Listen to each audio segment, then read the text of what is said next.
बिस्मिल्लाहिर्रहमानिर्रहीम। अस्सलाम वालेकुम। आप देख रहे हैं मुझे मेरे यूट्यूब चैनल पर और मैं Muzammil Awan. Supreme court of Pakistan के एक जज साहब के ख़िलाफ़ रेफरेंस आ रहा है और वो रेफरेंस बहुत तगड़ा है। अभी मेरी कुछ दिन पहले एक दोस्त से बात हो रही थी, उनका ताल्लुक़ खैर नून लीग से, मैं उनका नाम नहीं लूँगा। वफाक लेवल पे वो एक बहुत बड़े ओहदे पर फाइज रहे जब शहबाज शरीफ साहब की हुकूमत थी। तो मेरी उनसे बात हो रही थी तो वो मुझे बता रहे थे कि जिन जज साहब के ख़िलाफ़ रेफरेंस लेकर आ रहे हैं वो जज साहब के ख़िलाफ़ शवाहिद बहुत ठोस हैं और उनकी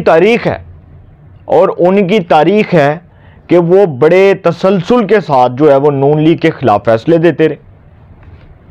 हो सकता है सर देते रहे हों, मैं अब नाम तो नहीं लूँगा उनका, लेकिन उनके ख़िलाफ़ जी एक जो रेफरेंस है जिस बुनियाद पर आ रहा है, पहले तो मैं वो आपको चीज़ बता दूं कि वो आ किस बुनियाद पर है। वो जी 1 कॉन्स्टिट्यूशनल एवेन्यू का रेफरेंस है। 1 कॉन्स्टिट्यूशनल एवेन्यू का रेफरेंस जो बहुत मजबूत बुनियादों पर है। और ये केस जो है 1 कॉन्स्टिट्यूशनल एवेन्यू का, ये दरअसल ये केस है कि जब इस केस का फैसला सुनाया गया तो पता चला कि जब ये वकील थे तो उस वक्त ये केस जो है वो सामने आया, मंजर आम पर आया। और जब ये जज बने तो इन्होंने बेंच में बैठकर खुद अपने हक में ये फैसला दे दिया। और इनके साथ जो है वो मोहतरम साकिब निसार साहब थे। माशाल्लाह साकिब निसार साहब का नाम लेते हुए भी डर लगता है, क्योंकि साकिब निसार साहब जब चीफ जस्टिस ऑफ पाकिस्तान थे तो वो क्या भोंडी हरकतें किया करते थे, क्या वो बिलो द बेल्ट हरकतें करते थे, इसके ऊपर मैं ज़रा बात नहीं करूँगा। तो सर ये जो 1 कॉन्स्टिट्यूशनल एवेन्यू का रेफरेंस है ये बहुत ख़तरनाक रेफरेंस है। और इस बुनियाद पर कि जब वकील थे उस वक्त ये आया स्कैंडल और उसके बाद ये जज बने तो उसके बाद सुनने में आया कि इन्होंने अपने हक में फ़ैसला दे दिया। दूसरा रेफरेंस जी ये आ रहा है कि शहबाज हुकूमत, साबका हुकूमत, वो ये समझती है कि नवाज शरीफ साहब के ख़िलाफ़ तासुब और बुग़्ज़ रखने वाले जो जज साहब हैं, ये दरअसल इनकी तारीख़ है कि इन्होंने किस तरह नून लीग के ख़िलाफ़ एक तसलसल के साथ फ़ैसले दिए। और वो लोगों का कहना है, मैं तो नहीं कह रहा, लोगों का कहना है कि जी हमारे साथ ज़्यादती हुई, नाइंसाफ़ी हुई, हमारे साथ जुल्म किया गया, हमारे ऊपर जुल्म ढाए गए। और नवाज शरीफ साहब का चूँकि ये कहना है कि पनामा के केस में इनका जो फ़ैसला था वो सियातरीन फ़ैसला था और जिस तरह से इन्होंने बतौर मॉनिटरिंग जज सारे केस को हैंडल किया, इस पर हमें बड़े शकूक व शुबहात हैं। और फिर वो साकिब निसार ने वो जिस तरह बेंच बनाया, वो अजमत सईद शेख, वो एजाज़ अफजल, वो आसफ सईद खोसा और जस्टिस गुलजार। अब मैं आपको एक चीज़ बताऊं कि ये जो जस्टिस आसफ सईद खोसा और जस्टिस गुलजार हैं, ये इस हवाले से भी बड़े मशहूर जज हैं कि जब गिलानी साहब को till the rising of the court, Yousuf Raza Gilani साहब को till the rising of the court अदालती बर्खास्त तक की सज़ा सुनाई गई थी, तो उस केस में भी ये दोनों जो हैं वो उस बेंच के जज थे। उस बेंच में ये दोनों जो हैं वो जज थे, उस बेंच को भी ये लीड कर रहे थे। वो जो 10 रुकनी बेंच बना था जस्टिस नासिरुल मुल्क की सरबराही में, जो साबिक चीफ जस्टिस ऑफ पाकिस्तान थे, जिन्होंने गिलानी को नाअहल करार देने का हुक्म जारी किया। स्विस हुकाम को ख़त ना लिखने पर गिलानी साहब के ख़िलाफ़ उस वक्त की सुप्रीम कोर्ट ऑफ पाकिस्तान में केस चला और उस वक्त के chief justice of Pakistan justice Iftikhar Mohammad Chaudhry ने 10 रुकनी लार्जर बेंच बना दिया और उसको हेड कर रहे थे जस्टिस नासिरुल मुल्क साहब। अब ये जो 2 जज साहिबान हैं, जस्टिस आसफ सईद खोसा और जस्टिस गुलजार, ये दरअसल इफ्तिखार चौधरी की बाकियात में थे और इफ्तिखार चौधरी साहब ने इन दोनों को बिठाया उस बेंच में और इन्होंने गिलानी साहब के ख़िलाफ़ भी फ़ैसला दिया, इन्होंने नवाज शरीफ को भी नाअहल किया। तो सर ये जो दोनों जज साहिबान हैं ये इस हवाले से भी बड़े मशहूर हैं कि उन्होंने पाकिस्तान के 2 साबिक वज़राए आज़म के ख़िलाफ़ अदालती फ़ैसले सुनाए। अब इसी तरह ये एक जज साहिबा हैं जी जस्टिस मुज़ाहिर अकबर नकवी साहब, उनके बारे में जी एक और कंप्लेंट आई है और एक और जो है वो दरख्वास्त गुजार, वो अब सुप्रीम कोर्ट जा रहा है और वो जाकर ये कहने जा रहा है कि जी ये चूँकि मामला फेब से अब तक लटका हुआ है और फरवरी से लेकर अब तक इस केस पर कोई समाअत नहीं हो सकी।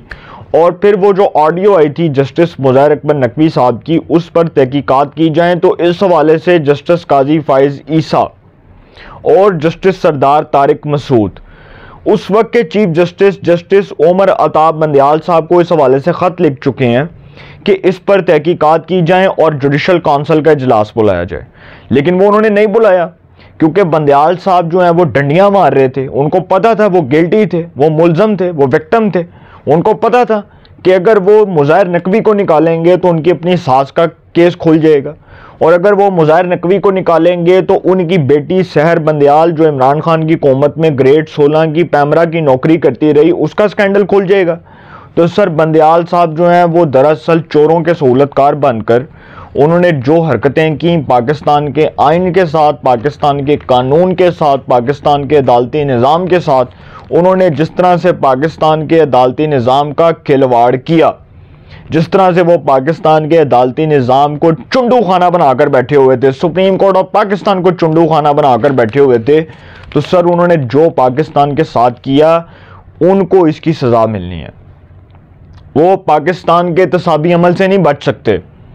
ये पाकिस्तान में अब ये लॉ ख़त्म होने वाला है, ये कानून ख़त्म होने वाला है कि जो अमीर है उसको सज़ा नहीं हो सकती और गरीब को सज़ा हो सकती है।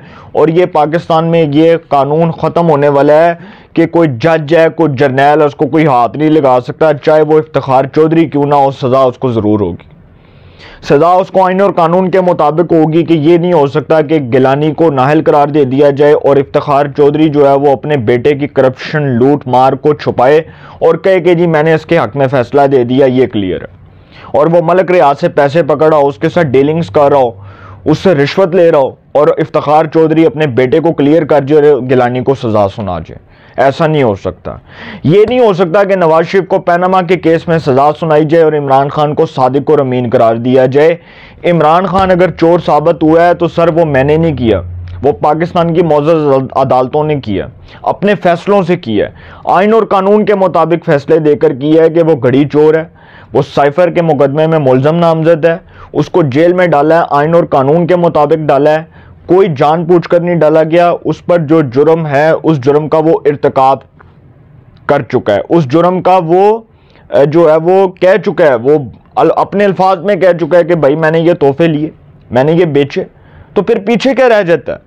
तो सर इसी तरह जो जस्टिस मुज़ाहिर अकबर नकवी साहब हैं उनके खिलाफ एक और कंप्लेंटेंट आया और उसने आकर कुछ दिन पहले एक और दरख्वास्त दी है, सुप्रीम कोर्ट ऑफ पाकिस्तान में एक मुतफरिक दरख्वास्त दायर की है कि जी इस हवाले से जल्द अज जल्द जुडिशल काउंसिल का इजलास बुलाया जाए। Bar association, supreme court bar, Pakistan bar council, सबका देरीना मुतालबा है कि जस्टिस मुज़ाहिर अकबर नकवी साहब के खिलाफ जो रेफरेंस है, जो उनका मिसकॉन्डक्ट है, उसके ऊपर जल्द अज जल्द तहकीकात करवाई जाएँ और justice Qazi Faez Isa supreme court of Pakistan के चीफ जस्टिस वो इस पर एक मिसाल कायम करने जा रहे हैं और आप देखेंगे कि कुछ दिन बाद बड़ा खड़ाक होगा और ऐसा खड़ाक होगा वो सबको हिला देगा, किसी को पता ही नहीं होगा कि होने क्या जा रहा है। तो सर इसी तरह अब ये मामलात जो हैं ये बैठने वाले नहीं हैं, ये सेटल डाउन नहीं होने, ये मामलात अब किसी मौके पर जाकर सेटल डाउन नहीं होने, ये मामलात अब कहीं ना कहीं जाकर रुकने और बात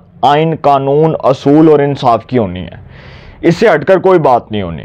तो ये फैसला हो चुका है। इसी तरह सर मैं आपसे फिर ये चीज़ जो है वो शेयर कर दूं कि चीफ जस्टिस ऑफ पाकिस्तान और आर्मी चीफ अपने इदारे के अंदर से खुद एहतसाबी का अमल शुरू करने जा रहे हैं। 1000 दफ़ा कह चुका हूँ, बार बार कह चुका हूँ, 1 करोड़ दफ़ा कह चुका हूँ और फिर कह रहा हूँ कि जस्टिस काजी फाइज ईसा और जस्टिस और army chief general Asim Munir दोनों अफराद अपने इदारों के अंदर से ये फैसला कर चुके हैं कि बतौर सरबराह ये अपने इदारे के अंदर से एहतसाबी अमल शुरू करेंगे और खैर किसी की नहीं है।